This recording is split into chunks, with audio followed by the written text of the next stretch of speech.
सहनाववतु सहनौ भुनक्तु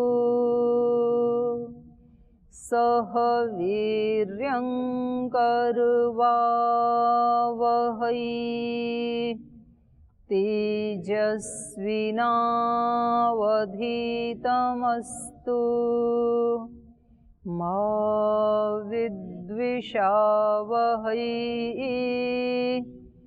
ॐ शान्ति शान्ति शान्तिः।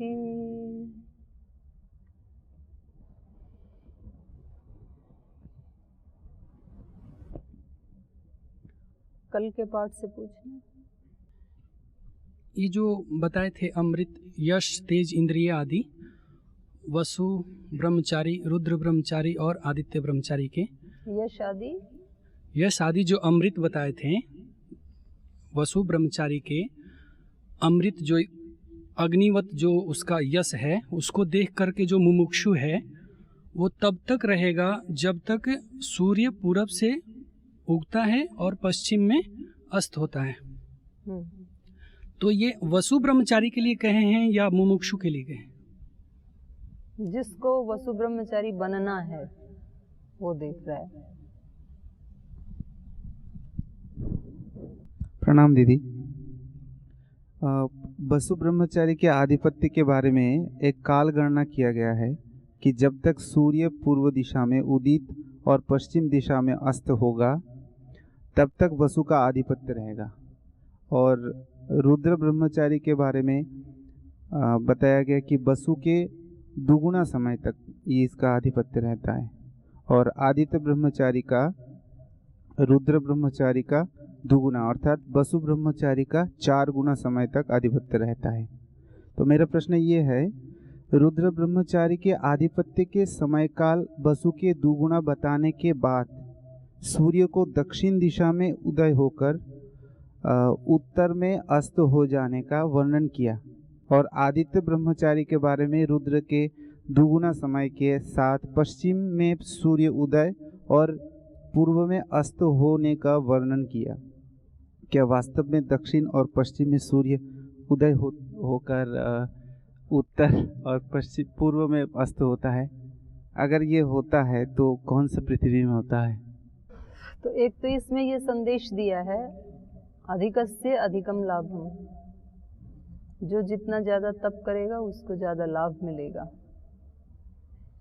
24 वर्ष ब्रह्मचर्य में प्रतिष्ठित रहेगा तो 1 लाभ मिलेगा, उससे ज़्यादा प्रतिष्ठित रहेगा तो उससे दुगना मिलेगा, उससे भी ज़्यादा रहेगा तो 4 गुना मिलेगा, उससे भी ज़्यादा रहेगा तो 8 गुना मिलेगा। बढ़ता जाएगा ना, मल्टीप्लाई होता जाएगा।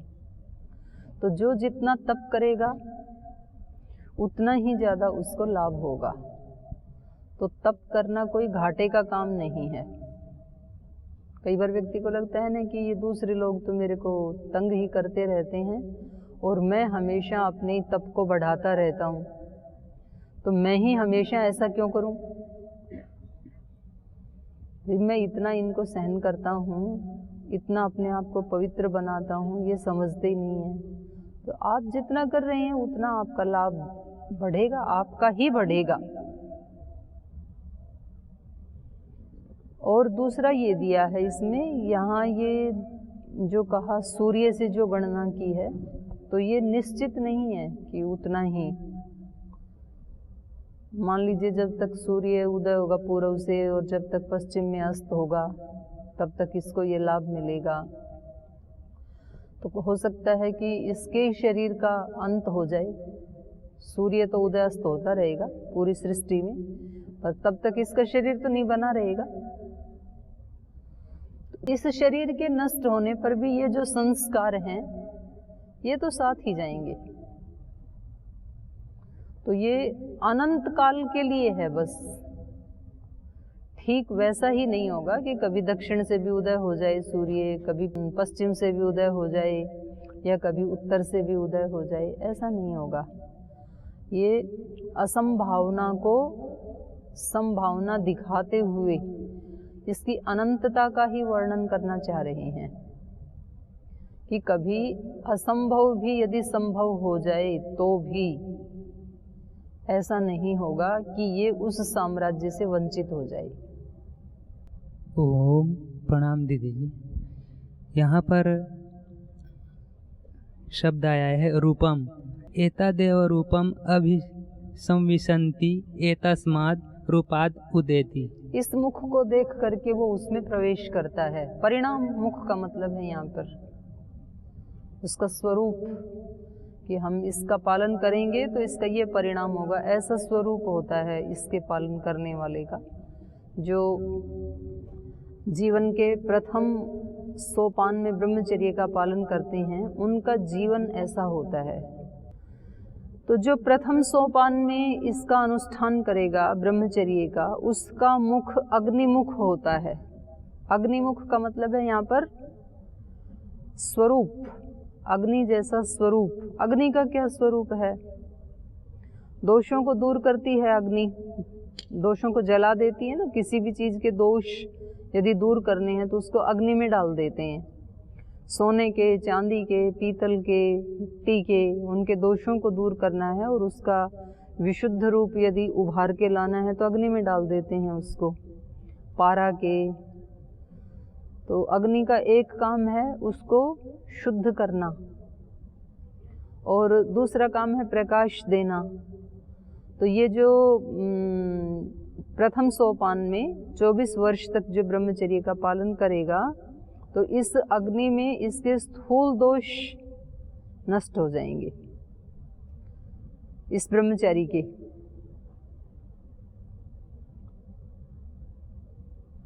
स्थूल दोष नष्ट कैसे होंगे? जैसे आप यहाँ गुरुकुल में रह रहे हैं और 24 साल तक ऐसे ही रहें और मन से, वचन से, कर्म से पूर्ण पवित्रता से रहें तो अंदर के दोष नष्ट होते हैं ना फिर, और स्थूल दोष भी नष्ट होते हैं। तो एक इस रूप में इसको अग्नि रूप कहा है, अग्निमुख कहा है। लेकिन उतना मात्र ही जीवन का अंतिम लक्ष्य नहीं है, उसके आगे फिर हमारे बहुत सूक्ष्म दोष भी हैं, संस्कार भी हैं। तो उसके लिए फिर और ज़्यादा तप करना पड़ेगा। 24 वर्ष के बाद भी फिर और करना पड़ेगा। तो इस रूप में इसको अग्निमुख कहा है। अग्निमुख मतलब उस ओर प्रवृत्ति होना उसकी। ओम दीदी जी, पहले छठे खंड में ये बताया था कि अग्नि मुख की तरफ, मतलब अग्नि की तरफ मुख करके, इसका मतलब जो बताया था। नहीं, वो यज्ञ का वर्णन था, यज्ञशाला का। उत्तराभिमुख होकर के बैठे ऐसे छठा खंड में। अच्छा, अग्निना मुखेन है। हाँ, तो अग्नि का नहीं, अग्निमुख से तृतीय है ना यहाँ तो। हाँ, उसका अर्थ तो समझ आता है, अग्नि से तो समझ जाते हैं, लेकिन इंद्र और वरुण और उसके बाद फिर सोम आता है, तो इनका क्या अर्थ है? वो तो आज पढ़ेंगे ना, सोम वाला तो। और इंद्र और वरुण का उससे ऊंची स्थिति। अग्नि जो है वो तो पहले अमृत का परिणाम बताया, पहला था यश। किसी का सुयश जो है वो अग्नि जैसा हो सकता है। फिर दूसरा है कि जरूरी नहीं कि वो सुयश है वो तेजस्वी भी हो। तो समाज में ऐसे बहुत लोग होते हैं जिनका उस एरिया में तो यश है, लेकिन वो यश बहुत तेजस्वी हो ऐसा नहीं होता है। कभी किसी धनवान व्यक्ति का भी यश हो जाता है, लेकिन बस उसके धन से ही उसको बड़ा मानते हैं लोग। बाकी उसके जो गुण होते हैं, उसका जो आंतरिक तेज होता है, आत्मा का, संयम का, वो उसके पास नहीं है। तो उसके लिए उसको और अतिरिक्त पुरुषार्थ करने पड़ेंगे। धन तो कमा लिया एक पुरुषार्थ करके, तो यश तो हुआ उसका कि देखो भाई, इस खानदान में ने ये बिल्कुल गरीब खानदान था और इस व्यक्ति ने इसको बढ़ाया आगे। फिर अगला इसका बताया और ज़्यादा वो संयम करेगा अंदर से भी। ठीक है, धनैश्वर्य भी पुरुषार्थ से ही बढ़ता है, उसमें भी संयम भी करना पड़ता है। उससे भी ज़्यादा जागरूक होकर के संयम करेगा तो कहेंगे कि ये व्यक्ति धनवान होने के साथ साथ गुणवान भी है, ईमानदार भी है। तो ये क्वालिटी जुड़ती जाएंगी ना। बेईमानी से भी धन कमाया जा सकता है और ईमानदारी और पुरुषार्थ पूर्वक भी धन कमाया जा सकता है, और दोनों का धन बराबर है। तो अब इन दोनों में किसको ज़्यादा वरिष्ठता दी जाएगी? ईमानदार वाले को। एक ने बेईमानी से कमाया उतना ही, दूसरे ने ईमानदारी और पुरुषार्थ से कमाया, तो ये इसका तेज जुड़ गया उसके साथ। तो इसलिए कहा कि वो कैसा हो जाएगा फिर? वरुणमुख। दूसरे भी अमृत का जो पान करेगा तेज का, तो वो कैसा बन जाएगा? इंद्रमुख बन जाएगा वो। और फिर उससे भी ज़्यादा तीसरा अमृत बताया था इंद्रिय सामर्थ्य। इंद्रिय सामर्थ्य का मतलब है इंद्रिय जयी होना, अपनी इंद्रियों के ऊपर उसका कंट्रोल होना। दो चीज़ें अलग अलग हैं। इंद्रियां तो चंचल हैं, अपने अपने विषयों को चाहती हैं, लेकिन उन इंद्रियों के ऊपर ये कंट्रोल करता है, जाने नहीं देता है। ये एक स्थिति है। और दूसरी स्थिति है कि इंद्रियां विषयों में जाना पसंद ही नहीं करती हैं, क्योंकि उनको उससे भी ऊंचे का कोई अमृत हाथ में लग गया है। तो ये दूसरी स्थिति है, उससे ऊंची स्थिति है ये। अब इंद्रियों को रोकना नहीं पड़ता है, जाती ही नहीं है। तो ये तीसरा मुख है। तब ये व्यक्ति वर्णीय बन जाता है, वरुण मुख। तो वे लोग जो हैं, समाज के लोग, संसार के लोग, ये इस व्यक्ति का वर्ण करते हैं, इसके तप के कारण वर्ण करते हैं। और पहले इसने पुरुषार्थ करके अपना एक कद बढ़ाया, फिर और अपने आप को संयमित करके और ऊंचा उठाया, तो फिर इसका सुयश है वो तेजस्वी हो गया, सबको पता लग गया। और जैसे जैसे लोगों को पता लगा, उन्होंने इसकी परीक्षा लेनी शुरू की, ये सचमुच ऐसा है कि नहीं है। उन परीक्षाओं को भी वो व्यक्ति पार कर गया। तो फिर अब ये व्यक्ति कैसा हो गया? वर्णीय बन गया। उन लोगों ने वर्ण कर लिया। अब वो प्रीति के कारण इस व्यक्ति को चाहते हैं, किसी भय के कारण उसका आधिपत्य मानते हैं, ऐसा नहीं है। तो ये फिर वरुणमुख हो गया। अब इससे भी आगे का फिर आज बताएंगे।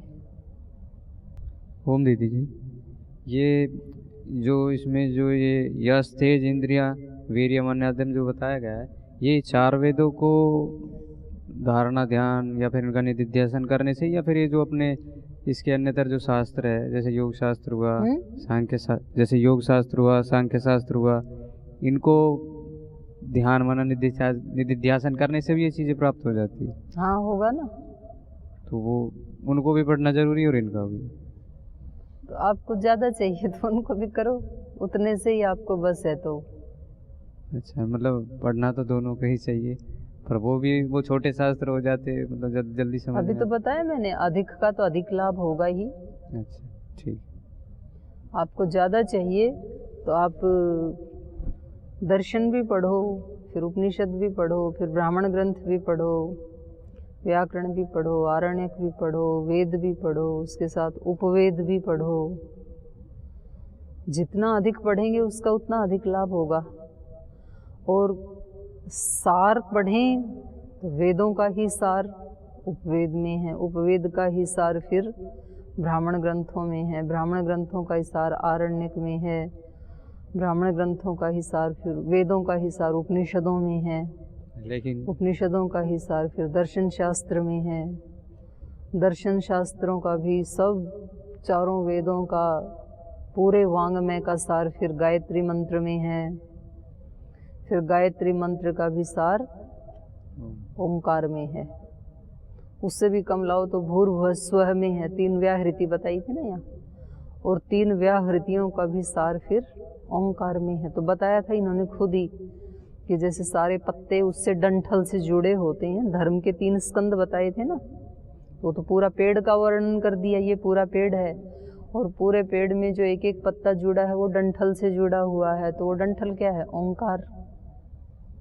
तो केवल वेद आदि ना पढ़ के केवल एक ओंकार में भी प्रतिष्ठित हो गए तो सारे वेदों का 5वां अमृत मिल जाएंगे। तो ये कल भी बताया था मैंने कि हमें ढूंढना ये है, अपने अंदर डूब के ढूंढना है कि मुझे क्या चाहिए। होड़ नहीं करनी है किसी की। ये लोग व्याकरण पढ़ रहे हैं, चलो मैं भी व्याकरण पढ़ लेता हूँ। ये दर्शन पढ़ रहे हैं, चलो हम भी दर्शन पढ़ लेते हैं। ये लोग परीक्षा दे रहे हैं, चलो हम भी परीक्षा दे लेते हैं। इन्होंने MA PhD कर लिया, चलो हम भी PhD कर लेते हैं। ऐसे नहीं करना अपने को, क्योंकि फिर सारी जिंदगी भर क्या बनेंगे? अनुकरणकर्ता बनेंगे, अभिनेता बनेंगे, नेता नहीं बनेंगे। अभिनेता क्या करते हैं? किसी भी रोल को अनुकरण करते हैं। वो राम नहीं होते हैं, राम का रोल प्ले करते हैं, राम का अनुकरण करते हैं। वैसा व्यक्तित्व बनाने का श्वांग भरते हैं। तो आपको तय करना है कि आपको राम बनना है या राम की एक्टिंग करने वाला बनना है। आपको ऋषि बनना है या ऋषियों की एक्टिंग करने वाला बनना है। जो नकल करेगा वो पूरी जिंदगी, अभिनेता बहुत अच्छे हो सकते हैं लेकिन होंगे अभिनेता ही, वो उनका रियल लाइफ नहीं है। रियल लाइफ कुछ और होता है जो वो जीते। और अभिनय करना ये बिल्कुल एक्टिंग करनी है, वो उनका रियल स्वरूप नहीं होता है। एक्टिंग में कभी रोते भी हैं, कभी हंसते भी हैं, लेकिन वो सब क्या होता है? दिखावे के लिए होता है, रियल नहीं होता है। तो जो दूसरों की नकल करेगा, ये व्यक्ति अपना कटिवस्त्र ऐसे पहनता है तो मैं भी ऐसे पहनूं, ये ऐसे पहनता है तो ऐसे पहनूं, ये ऐसे पहनता है तो ऐसे पहनूं, ये माला पहनते हैं तो माला पहनूं, इन्होंने माला निकाल दी तो मैं भी माला नहीं पहनूं, क्योंकि माला निकालने से इनका यश है, मैंने माला पहनी तो कहेंगे इनका अपयश है। तो ये छोटी छोटी चीज़ों में हम नकल करते हैं। ये इतनी बजे उठते हैं, मैं भी इतनी बजे उठूं। उठने के बाद आपके चित्त की स्थिति क्या है उसको ढूंढो। ये इतनी बजे सोते हैं, मुझे भी इतने बजे ही सोना है। ये इतनी रोटी खाते हैं, मुझे भी इतनी रोटी खानी है। बस सबका अलग अलग है। आपको क्या चाहिए उसके अनुसार अब हमारे को हमारी दिनचर्या खुद बनानी है। तो मुझे अंदर से यश चाहिए कि यश के साथ साथ तेज भी चाहिए, या तेज के साथ साथ इंद्रिय विजयी भी बनना है, या उससे भी आगे जाना है। मेरे को उत्साही वीर्यवान बनना है, या मेरे को इन सब का भोक्ता बनना है। मुझे क्या बनना है, मुझे क्या डिमांड है मेरे अंदर की। तो एक दिन पहले भी हमने चर्चा की थी, श्री अरविंद की जो पुस्तक है भागवत मुहूर्त, तो एक लेख लिखा है वहाँ उन्होंने पथ का विधान। तो उसमें पहले बता दिया, पहले ये तय कर लो कि आपके अंदर आध्यात्मिकता की डिमांड है भी कि नहीं। अगर वास्तव में आपके अंदर आध्यात्मिकता की प्यास नहीं है और आप किसी आध्यात्मिक व्यक्ति के ऐश्वर्य को देख करके उसकी नकल करते हुए आध्यात्मिकता में प्रवेश करना चाह रहे हैं, तो आपके जीवन का परिणाम होगा एक दुर्भाग्यपूर्ण असफलता। क्योंकि आपके अंदर तो वो डिमांड थी नहीं। आपने देखा कि ये लोग आध्यात्मिकता के मार्ग पर चले और इनको देखो कितना ऐश्वर्य मिला, कितना सुयश मिला, उसको देखा आपने और उसको देख करके आप इस राह पे चल पड़े। ना आपके अंदर डिमांड थी, ना उतना पुरुषार्थ था। तो परिणाम भी क्या आने वाला है? निराशा, असफलता, दुख। और गीता में भी यही बताया, स्वधर्मे निधनम श्रेय परधर्मो भयावह। अपना स्वधर्म क्या है उसको जानो, आपको क्या चाहिए और फिर उस पे डट जाओ। और जो आपको नहीं चाहिए उसको बनने का स्वांग मत करो। और आपको जो बनना है उसमें बेईमानी मत करो, क्योंकि ये चीटिंग किसी दूसरे के साथ नहीं हो रही, अपने साथ हो रही है। आप जब क्लास में बैठते हैं गंभीरता से पाठ को सुनते भी नहीं हैं, दूसरे कोई प्रश्न पूछें तो उस पर ध्यान भी नहीं देते हैं, आप बातचीत करते हैं, आप हंसते हैं, दूसरे को भी डिस्टर्ब करते हैं, तो ये चीटिंग मेरे साथ है कि अपने साथ है? किसके साथ है ये? फल भी किसको मिलने वाला है?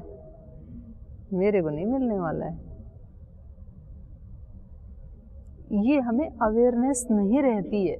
हमें लगता है कि देखो हम वहाँ से भी हमने बुद्धू बना दिया आचार्य को। बुद्धू मेरे को नहीं बनाया, अपने आप को बनाया है, मुझे तो दिख रहा है। देखो हमने याद भी नहीं किया और फिर भी हम दंड से बच गए।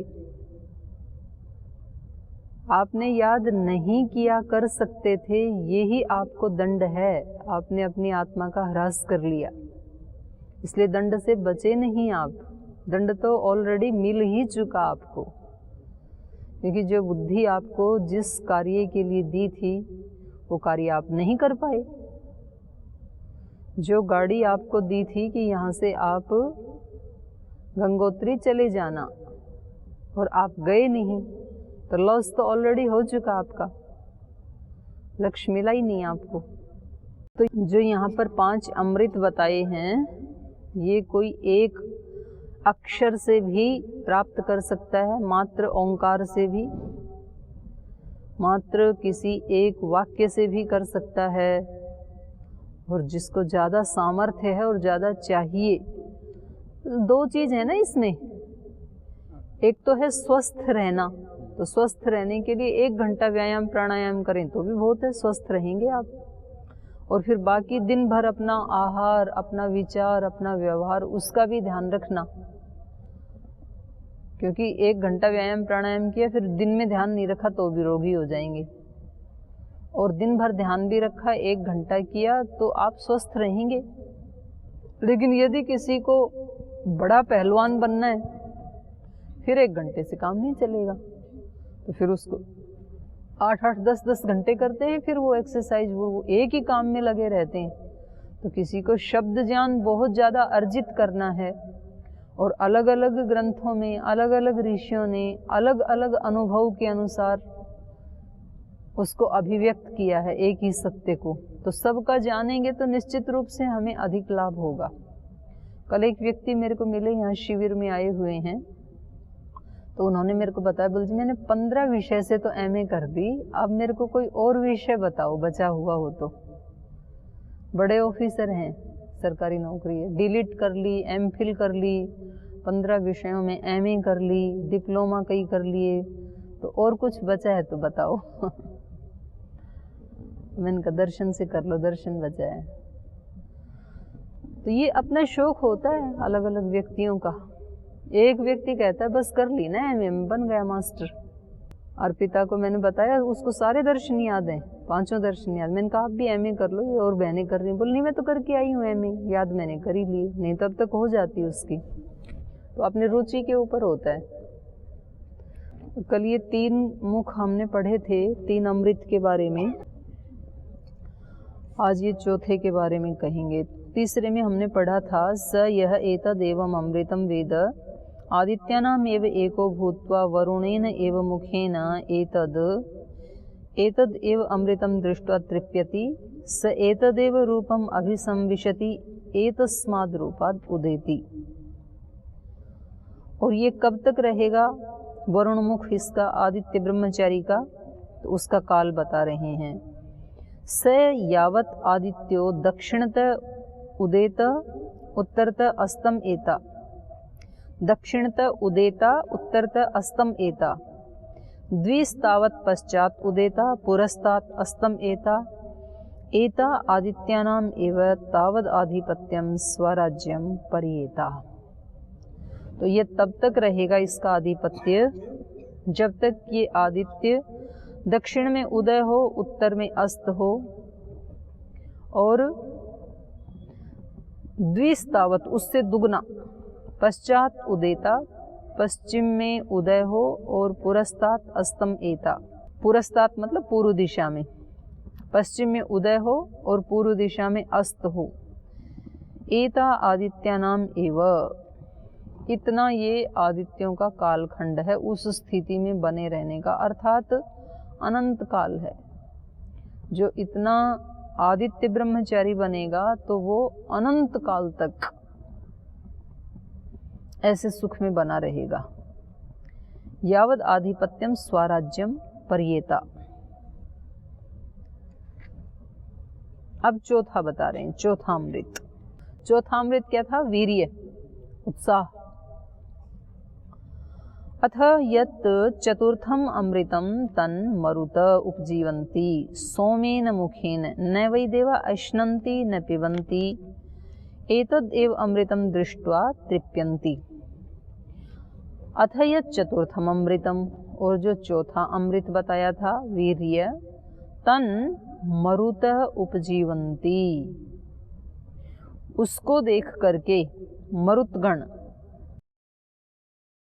मरुत कहते हैं जो 48 के बाद अब अखंड ब्रह्मचर्य का जो पालन करेगा मरण पर्यंत, नैष्ठिक ब्रह्मचारी जिसको कहते हैं। 48 वर्ष तक इस व्यक्ति को शास्त्र विकल्प देता है। 24 वर्ष के बाद आप गृहस्थ आश्रम में जा सकते हैं, और ज़्यादा तप करना है 36 वर्ष के बाद जा सकते हैं, उससे भी ज़्यादा और तप करना है तो 48 वर्ष तक ब्रह्मचर्य का पालन कर सकते हैं। और फिर उसके बाद भी यदि आपको नहीं जाना है तो करना है तो 48 साल के बाद करो। उसके बाद फिर 48 के बाद मतलब 50 के बाद फिर 52, 54, 56 फिर वो अलाउ नहीं है।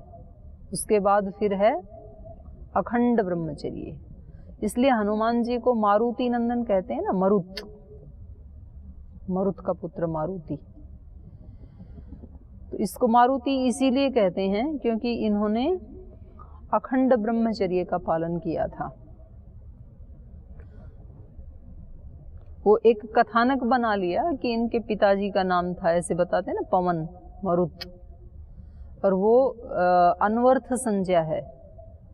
जो अखंड ब्रह्मचर्य का अनुयायी है तो वो उसका पुत्र हो गया ना। तो अखंड ब्रह्मचर्य किसको कहेंगे? मरुत को ही कहते हैं, नैष्ठिकता को। और उससे जो संबंध रखता है, बोलते हैं ना ये सत्य का साक्षात सत्य का ही पुत्र है या सत्य का ही अवतार है। तो जो निरंतर सत्य का ही पालन करता है उसको सत्य का ही पुत्र कहेंगे। अथ यत् चतुर्थम अमृतम, जो चौथा वीर्य, उत्साह, पराक्रम जो बताया था, तन मरुत उपजीवन्ति, तो मरुतगण जो है वो उस अमृत को उपजीवन्ति, उसका उपभोग करते हैं, वो जीवन के लिए उसका उपयोग करते हैं मरुत। उपजीवन्ति सोमेन मुखेन, सौम्य मुख के द्वारा। सोम मुखेन मतलब जो 48 साल के बाद भी जो अखंड ब्रह्मचर्य के व्रत को ही स्वीकार करते हैं उनका मुख फिर कैसा हो जाता है? सौम्य। वो एक 8वीं धातु फिर उनसे क्रिएट होती है, ओज तेज जिसको बोलते हैं ना। तो जैसे अपने वो स्वामी जी हैं, देहरादून वाले स्वामी जी हैं, बड़े स्वामी जी, ऐसे ही अपने जो नूरगढ़ वाले थे स्वामी सोमानंद जी महाराज, ऐसे जो उच्च कोटि के जो संत होते हैं जैसे श्री अरविंद, तो उनके चेहरे पे फिर एक अलग सौम्यता दिखाई देती है ना। तो वो उसका परिणाम है, वो कहीं किसी कृत्रिम साधन से नहीं वो अर्जित की जा सकती है। वो उसके पूरे संयमित जीवन का परिणाम है, वो वाला जो सौम्य मुख है। वो वैसे नहीं हो सकता किसी का, उसके लिए फिर उसको तपाना पड़ता है अपने आप को जीवन भर। तो न वै देवा अश्नन्ति न पिबन्ति एतद् एव अमृतम दृष्ट्वा तृप्यन्ति, इस अमृत को देख करके ही वो तृप्त रहते हैं। उनका लक्ष्य वो ही है कि मुझे वही बनना है। तो फिर वो जीवन के बीच में ना प्रमाद नहीं करते हैं। जिसका लक्ष्य वो है वो फिर प्रमाद से स्वतः बच जाएगा, और जिसका लक्ष्य नहीं है उसके जीवन में फिर पुराने संस्कार बीच बीच में बाधा डालेंगे। जिसका लक्ष्य ही ये बन गया कि मुझे धनवान बनना है, तो फिर वो व्यक्ति कोड़ी कोड़ी बचाएगा ना, खर्च नहीं करेगा, क्योंकि उसका लक्ष्य क्या है कि मुझे इतने समय में 10 करोड़पति बनना है। तो अब वो एक एक पैसा अपना देख देख करके खर्च करता है, ऐसे बहाता नहीं है पानी की तरह। और जिस व्यक्ति को ये है कि जी खूब कमाना है, पर कितना बनना है, करोड़पति बनना है कि अरबपति बनना है, वो लक्ष्य नहीं है, तो इसलिए वो 4-6 महीने कमाता है खूब ज़्यादा, और खूब ज़्यादा उसके पास आता भी है ऐश्वर्य, लेकिन फिर 8 दिन में उसको उड़ा भी आता है। कहीं विदेश की यात्रा बनाता है, कहीं कुछ और बनाता है, फिर उसको 8-10 दिन में खर्च करके आके खाली हो करके फिर दोबारा उसी प्रचंड उससे लगता है। सारी जो पश्चिम की सभ्यता है वो उसी पे तो टिकी हुई है। वो लोग 8 दिन का जो सप्ताह है उसमें 6 दिन बहुत मेहनत करते हैं। हमारे यहाँ की तरह से नहीं है कि वो 4 बजे टाइम देखने लग जाएं कि 5 बजे तो छुट्टी होने वाली है, तो 4 बजे उठ करके थोड़ा सा घूम के आएंगे, वॉशरूम जाएंगे, फिर थोड़ा सा एक बार इधर जाएंगे उधर जाएंगे। वो 1 घंटा ऐसे ही बिताते हैं, उसमें कोई काम नहीं करते हैं वो।